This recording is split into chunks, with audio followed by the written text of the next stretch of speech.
नमस्कार दोस्तों, मैं विवेक शर्मा बायोकोड और ऑनलाइन क्लासेस आप सभी का स्वागत है। बेटा, हम लोगों का टॉपिक चल रहा था पारिस्थितिक तंत्र। तो आज हम लोग इसी टॉपिक को आगे बढ़ाएंगे और हम लोग बात करेंगे कि जो पारिस्थितिक तंत्र है, इसमें विभिन्न प्रकार के पारिस्थितिक तंत्रों में कौन कौन से उत्पादक होते हैं, कौन कौन से प्राथमिक उपभोक्ता है, कौन से द्वितीय उपभोक्ता और कौन से तृतीय उपभोक्ता है। तो हम लोग एक टेबल बनाएंगे और टेबल के द्वारा इसको समझने का प्रयास करेंगे। बेटा, सबसे पहला हमारा जो कॉलम होगा वो होगा पारिस्थितिक तंत्र का। क्लियर बेटा? सबसे पहले कॉलम में हम लोग पारिस्थितिक तंत्र का नाम लिखेंगे। दूसरे कॉलम में बेटा हम लिखेंगे उत्पादक का नाम। बेटा, इसके बाद एक कॉलम बनेगा प्राथमिक उपभोक्ता का, एक बनेगा द्वितीय उपभोक्ता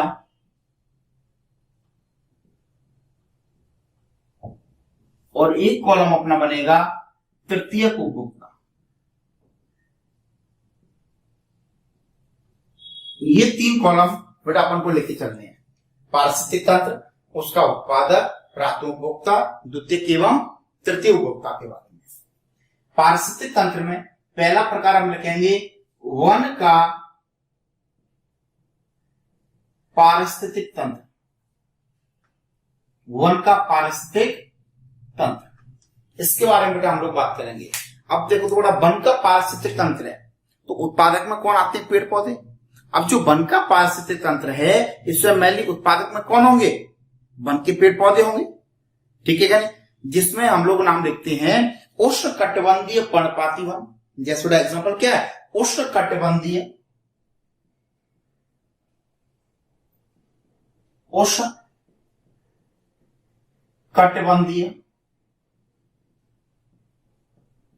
पर्णपाती वन। कौन कौन सा बेटा? उष्णकटिबंधीय पर्णपाती वन। जैसे बेटा सागौन है, जैसे कौन है? सागौन, साल, पलाश, ये सारे आएंगे। इसके अलावा बेटा अपने इसमें आते हैं अपने कौन से? अपने आएंगे इसमें पर्णपाती वन।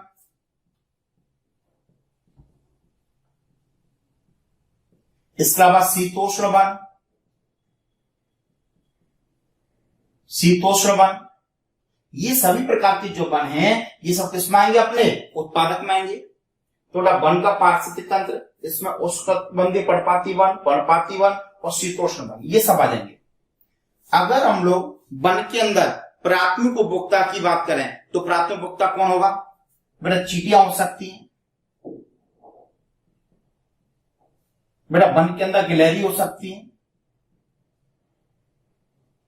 बेटा वन के अंदर बंदर हो सकते हैं। कौन हो सकते हैं? बंदर हो सकते हैं। कुछ पक्षी हो सकते हैं।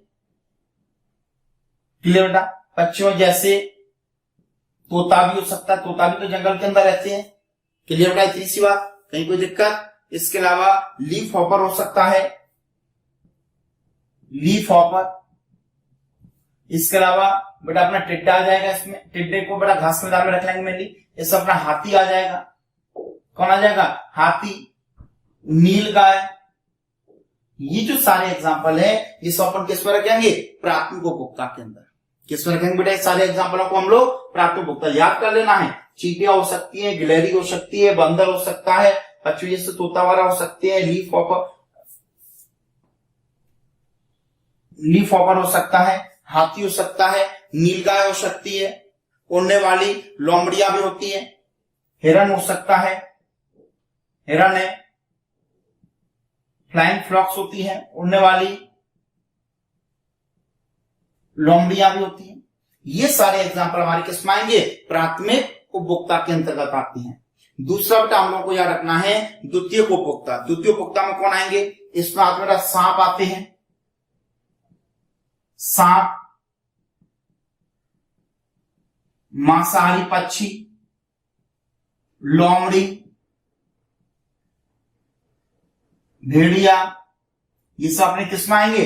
द्वितीय उपभोक्ता में आते हैं। सांप है, मांसाहारी पक्षी है, लोमड़ी है, भेड़िया है, सब हमारे किसमें आएंगे? द्वितीय उपभोक्ता में। इसके अलावा तृतीय उपभोक्ता बेटा इसमें वन के अंदर कौन आएगा, शेर है, चीता है, बाघ है, शेर, चीता, बाघ, ये सब हमारे किसमें आएंगे, तृतीय उपभोक्ता में आते हैं। यही क्वेश्चन पूछा जाता है और ये हमको इसलिए भी याद रखना है क्योंकि इससे हमारी जो खाद्य श्रृंखला है वो क्लियर होती है। खाद्य श्रृंखला मतलब एक पोषक स्तर से दूसरे पोषक स्तर को खाने का जो क्रम है। बेटा उत्पादक को कौन खाएगा, प्राथमिक उपभोक्ता, उत्पादक को कौन खाएगा, प्राथमिक, प्राथमिक को कौन खाएगा, द्वितीय, द्वितीय को कौन खाएगा, तृतीय। तो ये भोजन के खाने का जो क्रम है, यानी पोषण के जो स्तर है, पोषण के यानी भोजन के स्थानांतरण का जो लेवल है, उसी को अपन क्या कहते हैं, खाद्य श्रृंखला कहते हैं कि कौन सा जीव किसको किस तरीके से खाता है। तो उत्पादक से लेकर के तृतीय उपभोक्ता तक हमारा जो भोजन को लेने का क्रम है या जीवों के भोजन को लेने का जो क्रम है, उसी को अपन क्या कहते हैं, खाद्य श्रृंखला कहते हैं। बात से हमारी बेटा, तो ये वन का पारिस्थितिक तंत्र है और वन के पारिस्थितिक तंत्र में कौन कौन आता है ये अपन ने देखा। बेटा ये वन का पारिस्थितिक तंत्र हो गया। दूसरा हम लोग जो देखेंगे, दूसरा हमारा जो पॉइंट है वो है घास का पारिस्थितिक तंत्र। दूसरा कौन सा बेटा अपना, घास पारिस्थितिक तंत्र। घास का पारिस्थितिक तंत्र, घास का जो पारिस्थितिक तंत्र है इसमें जो उत्पादक है, थोड़ा उत्पादक में कौन आएगा, घास आएगी। बेटा रटने की बात नहीं, उत्पादक में कौन आएगी, इसमें घास आएगी, कौमा पेड़ पौधे आएंगे। उत्पादक में घास आती है, पेड़ पौधे आते हैं, ठीक है क्या बेटा, तो इस बात को ध्यान रखना है। इसके अलावा प्राथमिक उपभोक्ता में कौन आएगा, बेटा टिड्डा आ जाएगा।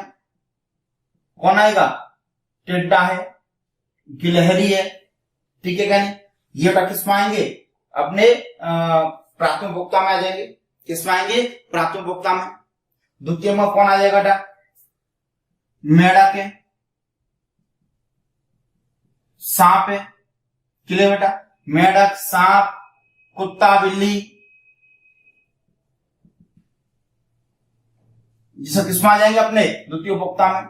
बड़ा घास के में बंदर को भी रख सकते हैं अपन, किसको रख सकते हैं अपन, बंदर वगैरह को।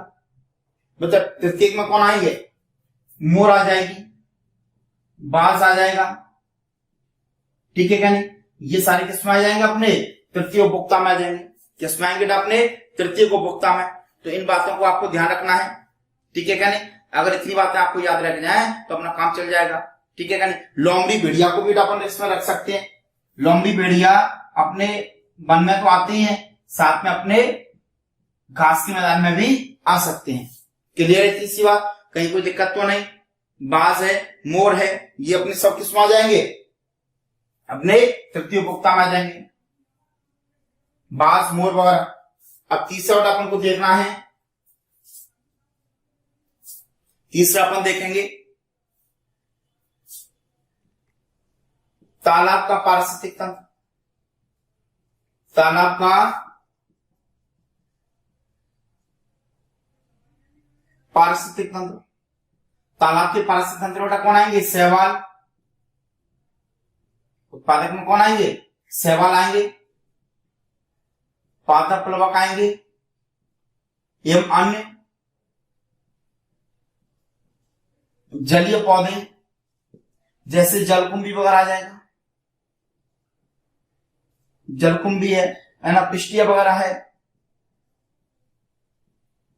शैवाल जैसे स्पाइर वगैरह भी है। ये सब किसमें आएंगे, अपने उत्पादक में आएंगे। बेटा अपने प्राथमिक उपभोक्ता में कौन आएंगे, इसमें आते हैं जंतु प्लवक, इसमें कौन आएंगे, जंतु प्लवक आते हैं। द्वितीय उपभोक्ता में हमारी छोटी मछलियां आएंगी, छोटी मछलियां। और तृतीय उपभोक्ता में कौन आएंगे, बड़ी मछलियां। कौन आएंगे, इसमें बड़ी मछलियां आएंगी। थोड़ा तालाब का जो पारिस्थितिक तंत्र है इसमें शैवाल, पादप प्लवक वगैरह सब किसमें आएंगे, उत्पादक में। जंतु प्लवक किसमें आएंगे, द्वितीय उपभोक्ता में। छोटी मछलियां किसमें आएंगी, द्वितीय उपभोक्ता में। और बड़ी मछलियां किसमें आएंगी, तृतीय उपभोक्ता में। तो ये अपनी एक टेबल कंप्लीट हो गई, जिसके द्वारा अपन ने ये देखा कि हमारे अलग अलग प्रकार के पारिस्थितिक तंत्र में उत्पादक कौन है, प्राथमिक उपभोक्ता कौन है, द्वितीयक कौन है और तृतीय उपभोक्ता कौन है। इतनी बात क्लियर बेटा आपको? ये सारे पॉइंट अपन को याद रखने हैं। इसके अलावा हम लोगों को देखना होता है खाद्य श्रृंखला, खाद्य जाल और पारिस्थितिक तंत्र में ऊर्जा का प्रवाह, कि हमारे जो पारिस्थितिक तंत्र है उसमें ऊर्जा का प्रवाह किस तरीके से होता है। तो पारिस्थितिक तंत्र में ऊर्जा का प्रवाह किस तरीके से होता है उसे एक बार ध्यान से सुन लेंगे बेटा। यहीं से हमारी खाद्य श्रृंखला बनेगी। खाद्य श्रृंखला वन की भी होती है, घास के मैदान की भी होती है, तालाब की भी होती है। बात समझ में नहीं? तो जितने भी प्रकार के पारिस्थितिक तंत्र हैं सभी की अपनी एक क्या होती है, खाद्य श्रृंखला होती है। तो यहां पर हम लोग जैसे वन की बात करें तो वन की खाद्य श्रृंखला में उत्पादक कौन है, पेड़ पौधे। प्राथमिक उपभोक्ता में कोई भी सभी हो सकता है, द्वितीय उपभोक्ता में से इनमें से होगा और तृतीय का इनमें से होगा। उत्पादक को कौन खाएगा, प्राथमिक उपभोक्ता। प्राथमिक को कौन खाएगा, द्वितीय। द्वितीय को कौन खाएगा, तृतीय। यानी भोजन को खाने का एक क्रम है, इसी को अपन क्या बोलेंगे, खाद्य श्रृंखला। क्या बोलेंगे इसे अपन, खाद्य श्रृंखला कहते हैं। ठीक है क्या नहीं? ये क्रम अपन धीरे धीरे देखेंगे आगे। बड़ा इन्हीं को अपन पोषक स्तर भी कहते हैं। उत्पादक को किसमें रखा था अपन ने, प्रथम पोषक स्तर में। प्राथमिक उपभोक्ता को किसमें रखा, द्वितीय पोषक स्तर में। द्वितीय को किसमें रखा, तृतीय पोषक स्तर में। और तृतीय उपभोक्ता को किसमें रखा, चतुर्थ पोषक स्तर के अंदर अपन रखते हैं। बड़ा चाहे तो आप लोग इसका स्क्रीनशॉट ले सकते हैं, जिससे कि आप लोगों को पढ़ने में आसानी रहेगी। और बेटा जब भी आप पढ़ने के लिए बैठे बेटा अपने हाथ में एक रजिस्टर और एक डॉट होना चाहिए, जिससे कि अपन सारी चीजों को नोट डाउन करते चलें। कुछ बच्चे बस ऐसे मोबाइल लेकर के लेट के आराम से देखने लगते हैं, तो आपको उतना अच्छा समझ में नहीं आएगा। जब हम लोग इस तरीके से बैठे, जैसे अपन क्लासरूम के अंदर बैठते हैं और अपने हाथ में एक रजिस्टर और एक डॉट लेकर के बैठे, सारी चीजों को ध्यान से सुने, उन्हें नोट डाउन करें, तो आपको चीज अच्छी समझ में भी आएगा। ठीक है, आप क्वेश्चन भी बना पाएंगे।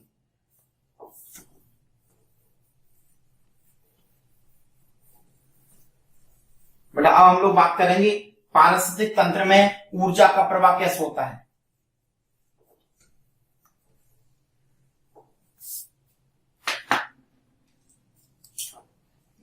देखना, पारिस्थितिक तंत्र में ऊर्जा का प्रवाह, हमारे पारिस्थितिक तंत्र में ऊर्जा का प्रवाह किस तरीके से होता है, थोड़ा ध्यान रखना है। एक साइंटिस्ट है जिनका नाम है लिंडमैन। लिंडमैन ने पारिस्थितिक तंत्र में ऊर्जा के प्रवाह को बताया।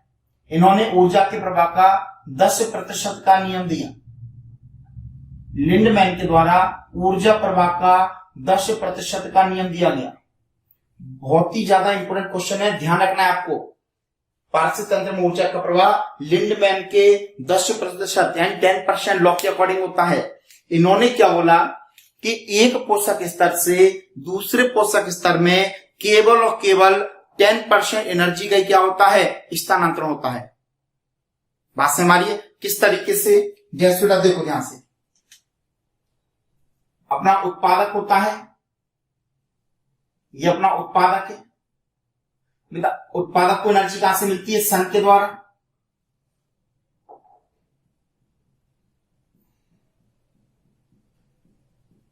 ये सन है, इसकी जो सोलर एनर्जी है, सौर ऊर्जा है, वो किसमें चलेगी, उत्पादक में। बेटा उत्पादक को कौन खाएगा, प्राथमिक उपभोक्ता। प्राथमिक उपभोक्ता लेगा। प्राथमिक को कौन लेगा, द्वितीय उपभोक्ता। बेटा कोई सा भी खाद्य श्रृंखला हो, कोई सी भी खाद्य श्रृंखला हो, ऊर्जा का स्थानांतरण एक ही तरीके से होता है। इसलिए बार बार हमको याद नहीं रखना है, एक ही तरीके से पढ़ना है। ये अपना तृतीय उपभोक्ता है। क्लियर? तीसरी बात, लिंडमैन ने क्या बोला, एक पोषक स्तर से दूसरे पोषक स्तर में केवल 10% एनर्जी का ही क्या होता है, स्थानांतरण। ऊर्जा के प्रवाह के 2 पॉइंट है। सबसे पहले तो सौर ऊर्जा का संग्रहण सौर ऊर्जा का संग्रहण, और दूसरा पॉइंट है सौर ऊर्जा का या ऊर्जा का स्थानांतरण, ऊर्जा का स्थानांतरण। ये दो पॉइंट है मैडम है। इन्हीं पॉइंट के अंतर्गत है ना पूरा नियम समझ में आता है। सबसे पहले उत्पादक में क्या होती है, जो सौर ऊर्जा है वो संचित होगी। ये जो सौर ऊर्जा है ये उत्पादक के अंदर आके क्या हो रही है, संचित हो रही है, और ये उत्पादक इस ऊर्जा को आगे बढ़ाएगा। जब इस उत्पादक को कोई प्राथमिक उपभोक्ता प्राइमरी कंज्यूमर अपने भोजन के रूप में ग्रहण करेगा तो इसके अंदर जो ऊर्जा है उसका केवल 10% किस में जाएगा, प्राथमिक उपभोक्ता में। जैसे बेटा मान के चलो इसके अंदर 20,000 किलो कैलोरी एनर्जी है, किसके अंदर, उत्पादक के अंदर 20,000 किलो कैलोरी एनर्जी है, तो जो प्राथमिक उपभोक्ता है इसके अंदर केवल कितनी जाएगी, 10%। बाकी की 90% एनर्जी का हाश हो जाता है, 90% एनर्जी बेकार चली जाती है। वो बेकार का मतलब क्या है, वो 90% एनर्जी या तो उत्पादक के द्वारा अपनी जैविक क्रिया में उपयोग कर ली जाती है या वातावरण के अंदर मुक्त हो जाती है। लेकिन अगले पोषक स्तर को केवल और केवल कितनी एनर्जी मिलेगी, 10%। अगर इसके पास 20,000 किलो कैलोरी एनर्जी है तो इसको कितनी मिलेगी, 2,000 kilo calorie, 2,000 kilo calorie energy मिलेगी। ये उत्पादक है T1 प्रथम पोषक स्तर, ये T2 है, ये T3 और ये T4 है अपना। बेटा अगर इसके पास 20,000 है तो इसको कितनी मिलेगी, 2,000 किलो कैलोरी। यानी बेटा क्वेश्चन पूछा जाता है एक पोषक स्तर से दूसरे पोषक स्तर में कितनी एनर्जी का स्थानांतरण होता है, 10%। क्वेश्चन बदल जाएगा, एक पोषक स्तर से जब दूसरे पोषक स्तर में ऊर्जा का स्थानांतरण होता है तो कितने प्रतिशत ऊर्जा का ह्रास हो जाता है, ऊर्जा नष्ट हो जाती है, बेकार चली जाती है। तो आंसर क्या लगाएंगे, 90%।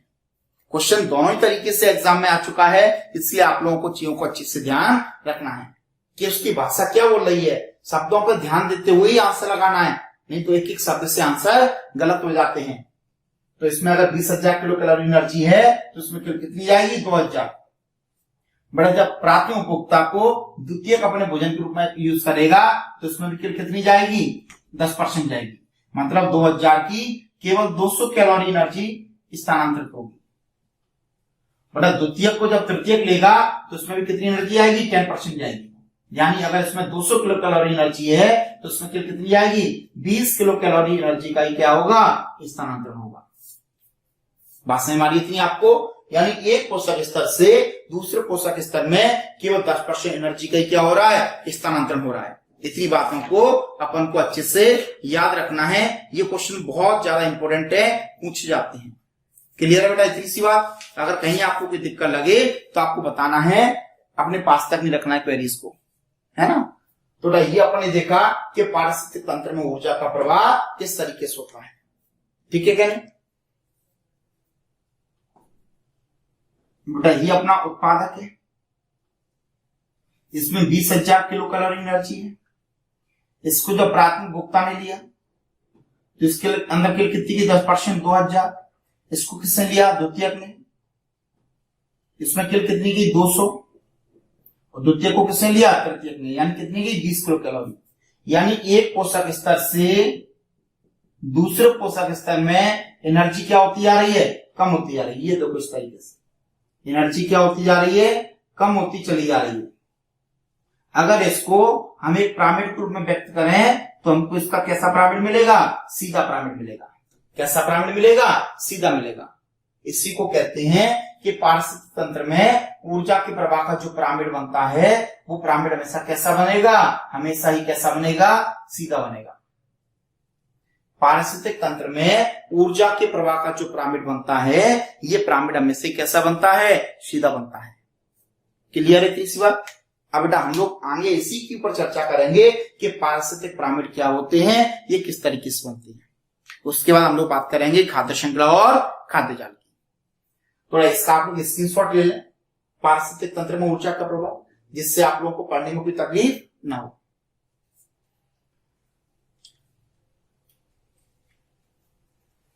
अब हम लोग बात करेंगे पारिस्थितिक पिरामिड के बारे में।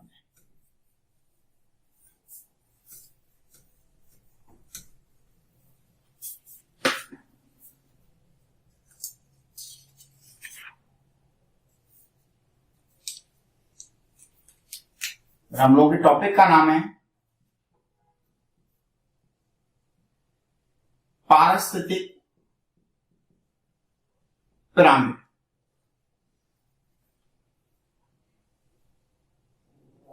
इकोलॉजिकल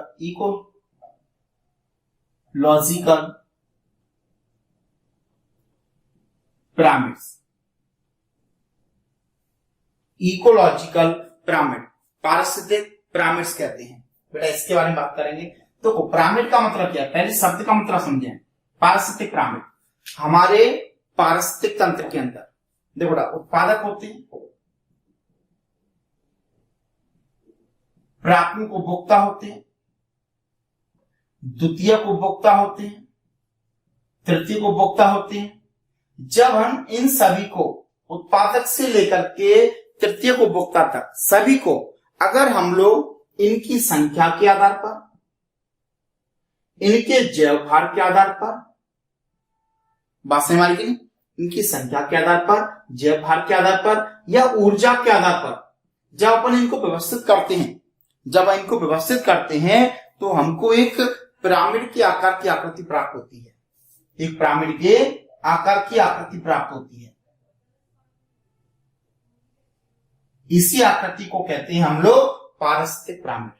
जब किसी भी पारिस्थितिक तंत्र के उत्पादक, प्राथमिक उपभोक्ता, द्वितीयक एवं तृतीयक उपभोक्ता को उनकी संख्या के आधार पर, जैव भार के आधार पर, उनकी ऊर्जा के आधार पर जब उनको व्यवस्थित करते हैं तो हमको पिरामिड के आकार की आकृति प्राप्त होती है। उसी को हम लोग क्या कहते हैं, पारिस्थितिक पिरामिड कहते हैं। ये पिरामिड इस तरीके से सीधा भी बन सकता है और उल्टा भी बन सकता है। इन पिरामिड को रटने की आवश्यकता नहीं होती है। बस अगर हम इनको समझ के थोड़ा सा समझ लें तो इनको रटने की आवश्यकता बिल्कुल नहीं है। आपको 100% याद हो जाएंगे। बस आप लोग सारी चीजों को देखते चले। हम सबसे पहले अच्छा एक चीज समझें, पारिस्थितिक पिरामिड जो शब्द है, इस शब्द को सबसे पहले किसने दिया था, एल्टन ने दिया था। किसने समझाया था इसको, एल्टन ने समझाया था। एल्टन नामक वैज्ञानिक ने, लिख देता हूं, एल्टन के अनुसार,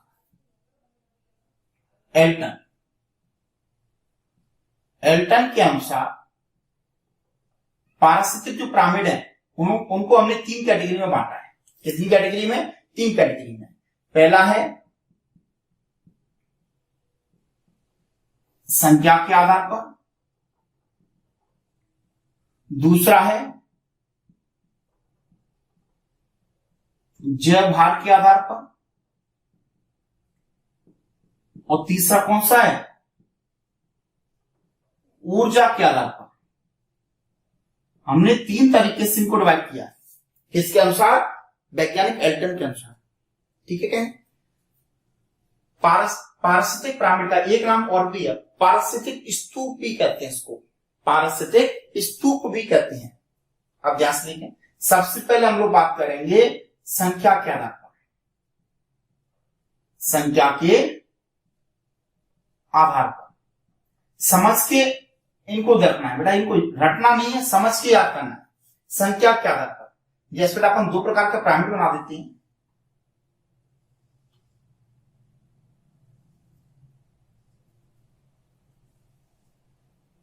यहां पर लिखा उत्पादक, यहां लिखा प्राथमिक उपभोक्ता,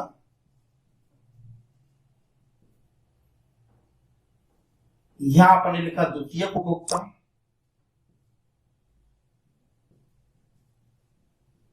और ये अपना तृतीयक उपभोक्ता। ये कैसा पिरामिड है, सीधा पिरामिड है। संख्या के आधार पर ही एक पिरामिड अपन और बनाते हैं। ये पिरामिड अपना कैसा है, उल्टा पिरामिड है। ध्यान रखना है, उत्पादक को हम हमेशा ही नीचे लिखेंगे। सबसे बेस में अपन किसको लिखेंगे, उत्पादक को। उसके बाद अपन आगे बढ़ेंगे। उत्पादक,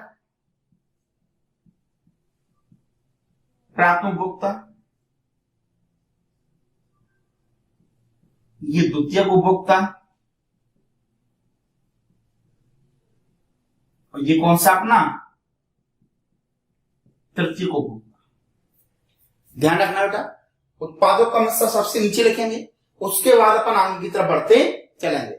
सबसे उत्पादक, फिर प्राथमिक, फिर द्वितीयक और तृतीयक उपभोक्ता, इस तरीके से चलेंगे। आप देखो ना, यह उत्पादक का कॉलम बड़ा है, यानी उत्पादक की संख्या सबसे, यानी उत्पादक सबसे ज्यादा है, उत्पादक सबसे ज्यादा। ऊपर की तरफ जा रहे हैं तो कॉलम छोटा होता जा रहा है, यानी प्राथमिक उपभोक्ता जो है वो उत्पादक की संख्या में कम है, द्वितीयक और कम है, तृतीयक और कम है। अगर उत्पादक से लेकर के तृतीयक उपभोक्ता तक अगर कोई चीज कम होती चली जाए, चाहे वो संख्या हो, चाहे जयपार हो, चाहे ऊर्जा हो, अगर कोई उत्पादक से लेकर तृतीय उपभोक्ता तक कम होता जा रहा है तो इसका मतलब पिरामिड कैसा बनेगा? सीधा बनेगा। अगर उत्पादक से लेकर के तृतीय उपभोक्ता तक चाहे संख्या हो, चाहे जयपार हो, चाहे ऊर्जा हो, अगर बढ़ती जा रही है, अगर बढ़ती जा रही है तो अपन पिरामिड कैसा बोलेंगे? उल्टा बोलेंगे। पिरामिड कैसा बोलेंगे? उल्टा बोलेंगे। जैसे तो अपन लिख लेते हैं। अभी अपन किसको देख रहे हैं? संख्या के आधार पर। किसके आधार पर? संख्या के आधार पर।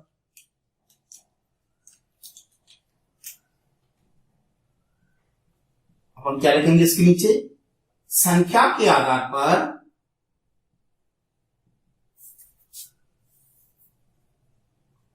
घास का मैदान,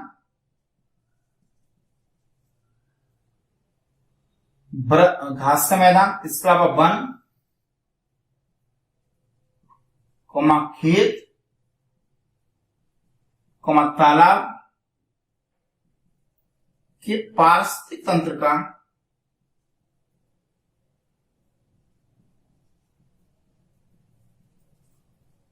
सीधा पिरामिड। कैसा पिरामिड है? सीधा पिरामिड है। ठीक है,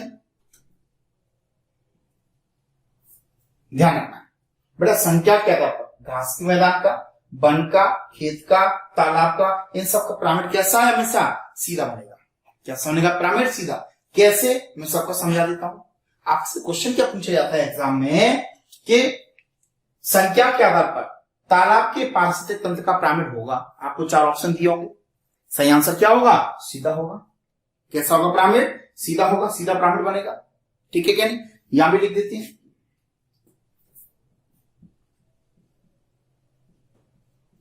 संख्या के आधार पर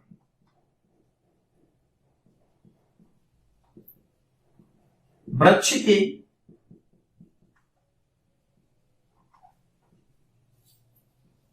पारिस्थितिक तंत्र का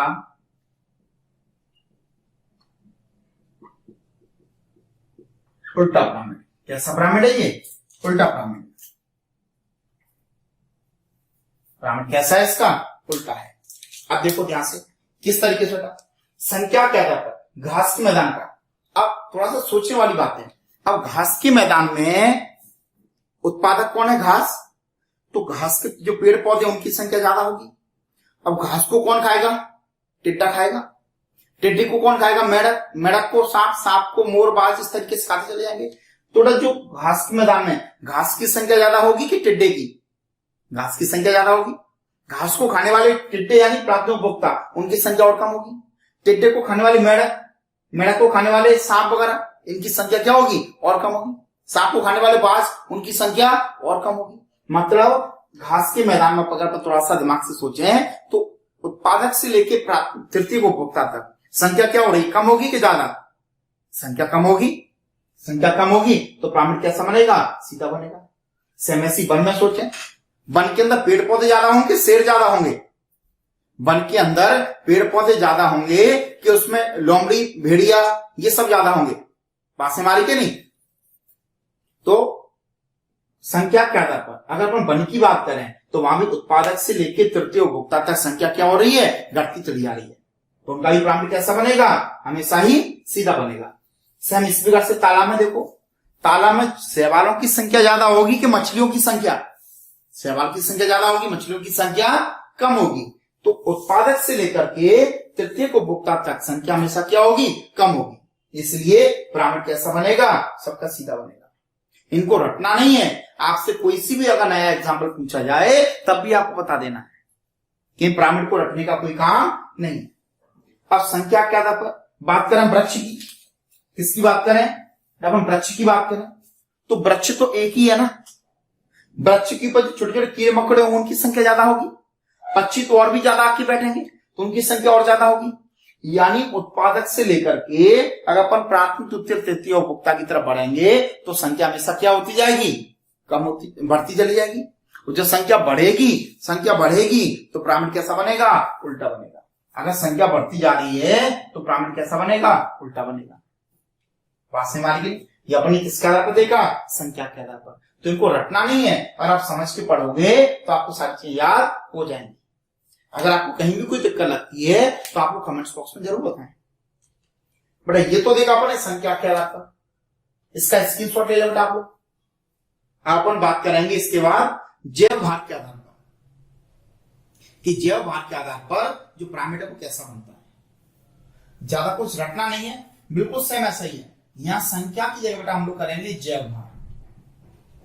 क्या करेंगे हम लोग, जैव भार के आधार पर। जो पिरामिड है यहां संख्या की जगह क्या कर देंगे अपन, जैव भार। जैव भार के आधार पर घास का मैदान कॉमन है, वन खेत, ठीक है क्या नहीं बेटा। यहां तालाब को हटा देंगे बस अपन। यहां पे तालाब की जगह किसको लिखेंगे अपन, वृक्ष को लिख देंगे। किसको लिखेंगे, वृक्ष को। बेटा इन सबका जैव भार के आधार पर इन सबका पिरामिड कैसा बनेगा, सीधा। जैव भार मतलब कोई भी, चाहे उत्पादक हो, चाहे प्राथमिक उपभोक्ता हो, चाहे तृतीयक हो, उनका भार कितना है, उनका जैव भार कितना है। अब जैसे घास के मैदान में अपन घास को ले लिया, टिड्डों को ले लें, मेढक को ले लें, तुम्हें सबसे ज्यादा जैव भार किसका निकलेगा, उत्पादक का निकलेगा। टिड्डों का जैव भार कम निकलेगा, टिड्डों का जैव भार कम निकलेगा। तो उत्पादक से लेकर के तृतीय उपभोक्ता तक भार कम होता जाएगा। भार कम होता जाएगा तो पिरामिड में समेत कैसा बनेगा बेटा, सीधा बनेगा। चाहे घास के मैदान को लो, चाहे वन को ले, चाहे खेत को, चाहे वृक्ष को, सभी का पिरामिड कैसा बनेगा, सीधा बनेगा। और जैव भार के आधार पर जैव भार का यहां वृक्ष की जगह बेटा अपन करें तालाब के, किसका, तालाब के पारिस्थितिक तंत्र का पिरामिड कैसा बनेगा, हमेशा उल्टा बनेगा। थोड़ा तालाब में अगर जैव भार की बात करें तो शैवालों का जैव भार कम होता है और मछलियों का जैव भार अधिक होता है। तालाब के अंदर जो शैवाल हैं उनका जैव भार कम होता है और मछलियों का जैव भार अधिक होता है। क्लियर थी सी बात। थोड़ा इनका पिरामिड हमेशा कैसा बनेगा, उल्टा बनेगा। थोड़ा अभी तक अपन ने देखा कि संख्या के आधार पर पिरामिड कैसे बनते हैं और जैव भार के आधार पर पिरामिड कैसे बनते हैं। और तीसरा है ऊर्जा के आधार पर। तीसरा कौन सा है, ऊर्जा के आधार पर। मैंने आपको पहले ही बताया कि ऊर्जा जो है हमेशा ही पारिस्थितिक तंत्र में एक पोषक स्तर से दूसरे पोषक स्तर में ऊर्जा हमेशा कितनी आती है, 10%। यानी ऊर्जा हमेशा क्या होगी, कम होती जाएगी। ऊर्जा हमेशा कम होती जाती है, ऊर्जा हमेशा कम होती चली जाती है, इसलिए पिरामिड हमेशा कैसा बनता है, सीधा बनेगा। कोई सा भी पारिस्थितिक तंत्र हो, ऊर्जा का पिरामिड जो बनता है वो हमेशा कैसा बनेगा, सीधा बनेगा। ऊर्जा का जो पिरामिड बनता है वो हमेशा कैसा बनता है, सीधा बनता है। किसी भी प्रकार का पारिस्थितिक तंत्र हो, ऊर्जा का पिरामिड हमेशा सीधा बनेगा। इस बात को आपको ध्यान रखना है। बात से हमारी सी बात। थोड़ा अभी हमने बात की कि पारिस्थितिक पिरामिड कैसे होते हैं, वो किस तरीके से बनते हैं। थोड़ा आज की क्लास में हम लोगों ने जाना कि पारिस्थितिक तंत्र के जो अलग अलग प्रकार के पारिस्थितिक तंत्र हैं, जैसे वन का पारिस्थितिक तंत्र, तालाब का, घास के मैदान का, इनके अंदर उत्पादक कौन कौन से होते हैं, प्राथमिक उपभोक्ता कौन से होते हैं, द्वितीयक एवं तृतीयक उपभोक्ता कौन कौन से होते हैं। इसके बाद हम लोगों ने बात की कि पारिस्थितिक तंत्र में ऊर्जा का प्रवाह कैसे होता है, उसके बारे में जाना। बड़ा सारी चीजों को अच्छे से याद कर लेना है।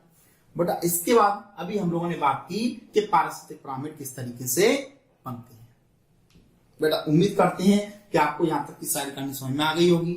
अब बेटा नेक्स्ट क्लास में हम लोग बात करेंगे खाद्य श्रृंखला के बारे में, खाद्य जाल के बारे में, और हमारा जो पारिस्थितिक तंत्र है उसका क्या महत्व है।